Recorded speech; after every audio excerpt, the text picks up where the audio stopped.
Dentro do processo original, né, a meditação foi sempre ligada com essa questão da sabedoria, que é esse intelecto, essa lógica aberta, e a compaixão, né? Ou seja, a natureza humana não se perder dentro disso aí.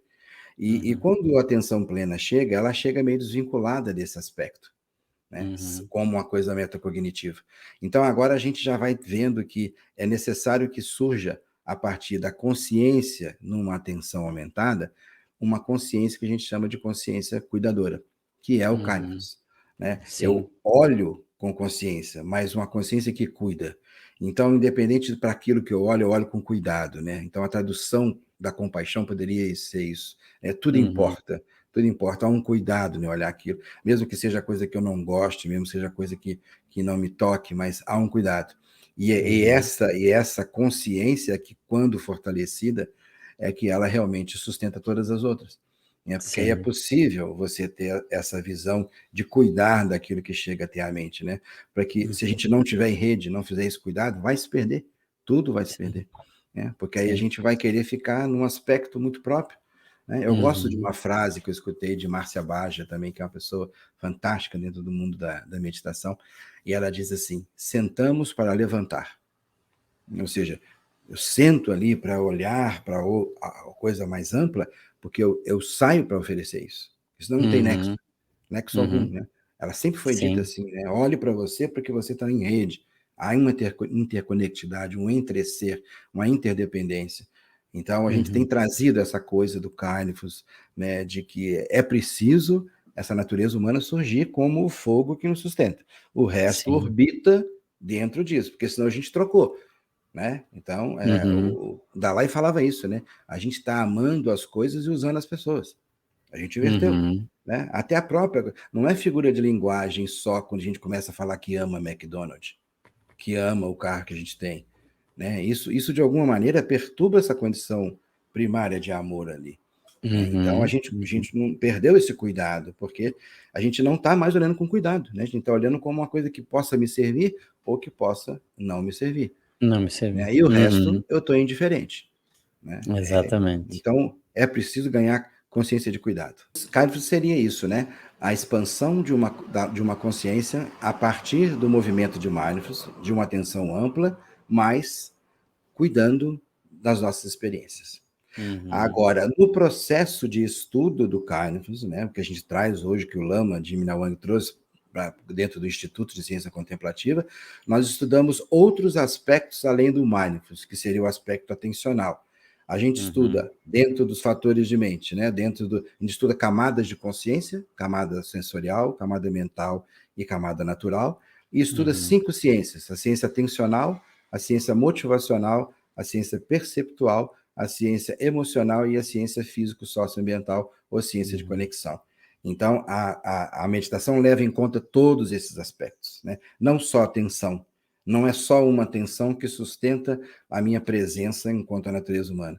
Tem uma motivação por trás dessa atenção, tem uma emoção por trás dessa atenção, ou antes dessa atenção. Tem também uma percepção de como eu vejo aquilo. E tem um ambiente onde estou me conectando. Então, isso tudo a gente vê. Então, o Carlos amplia bem mais esses aspectos. Assim. E aí a gente pratica não só práticas meditativas específicas naquilo, mas a gente estuda bastante isso, né? O aspecto da motivação, por exemplo, é um aspecto muito importante. A motivação nos impulsiona, né? Por que nós estamos conversando isso? Por que esse assunto agora é esse? Quando a gente vai voltando assim, a gente vai vendo que tem uma coisa que rodou e não para mais. Né? É que muitas vezes a gente vai chamar de karma, né? Uma ação com efeito, e aquilo foi. E aquilo vai se somando, né? Então, a gente estuda esse aspecto que a gente chama de conação, como que isso surge, a gente vê isso também, sob o ponto de vista neurocientífico.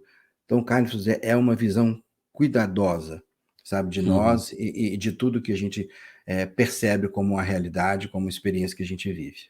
O que é consciência somática baseada em kindfulness?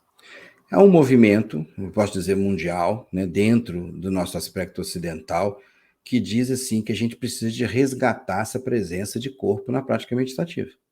Né? E que ela nunca esteve desvencilhada, mas como isso era muito lógico dentro do processo lá entre muros, né, vamos dizer assim, aquilo não veio trazido para fora e veio colocado com algumas práticas corporais que estão próximas da meditação. Então, como eu já venho estudando isso, essa é a minha prática profissional, eu estou ligado a um corpo e a corporeidade há 42 anos, estudando as disfunções. Então, juntando todos esses aspectos, lá desde 2017, a gente vem fechando isso e a gente chamou de consciência somática baseada em Kairos, que seria o quê? Uma prática meditativa, estática e dinâmica, onde aqui a gente quer fazer a fusão do corpo e mente e trazer as experiências de corpo dentro da experiência que a gente vive. Então, a gente, através de gestos e associando isso a processos atencionais, motivacionais, perceptuais, a gente acessa a consciência de mente. Né? Então, a gente faz isso com gestos muito pequenos, como, por exemplo, o movimento dos olhos, o próprio movimento de respiração, através da sensação, do tato, do gosto, do ouvir. Isso tudo são funções primárias da mente. Né?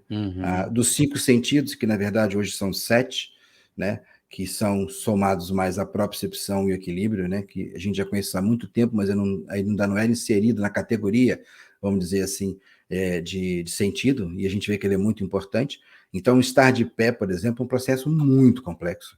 Muito complexo. Quando a gente medita em pé, é completamente diferente, por conta de processos biológicos, fisiológicos que estão acontecendo ali, e por conta de uma mente que está administrando um outro processo agora, né? Que está ligado, por exemplo, a uma ação. Então é diferente eu conseguir um aspecto atencional, imersivo de pé, sentado, deitado, mas o Buda já falava isso. Faz deitado, faz sentado, faz de pé, faz andando. Né? Só que agora a gente vê isso do ponto de vista científico. Né? E aí a gente vai vendo, né, como que essas sensações e tal, mas isso não é um trabalho do corpo, mas um trabalho de fusão corpo e mente. E por que em Kindness? Porque quando a gente se aproxima do corpo, a gente tem que aproximar com esse cuidado. Porque a gente também, do mesmo jeito que encontra na mente algo que nos agita quando a gente aquieta, a gente vai também, através de um movimento, alguma coisa, a gente vai entender que a gente está preso, que não há uma satisfação, que há uma tensão, né? Que a gente intrinsecamente sabe que esse corpo tá mudando, que esse corpo não é presente o tempo todo, né? Que ele vai trocar. Então, todos esses mecanismos a gente vê através da corrente do corpo, né? Através de todos os mecanismos que o corpo me traz. Né? A gente até estuda como que a gente evoluiu. A gente era um ser que vivia dentro d'água, era um peixe, não respirava. De repente a gente sai. Tudo isso é componente que é somático. Então, é psicossomático e somático psíquico. Né? Então, a gente olha isso tudo, mas dentro de um aspecto de meditação que tem a contemplação sobre isso e o gesto junto.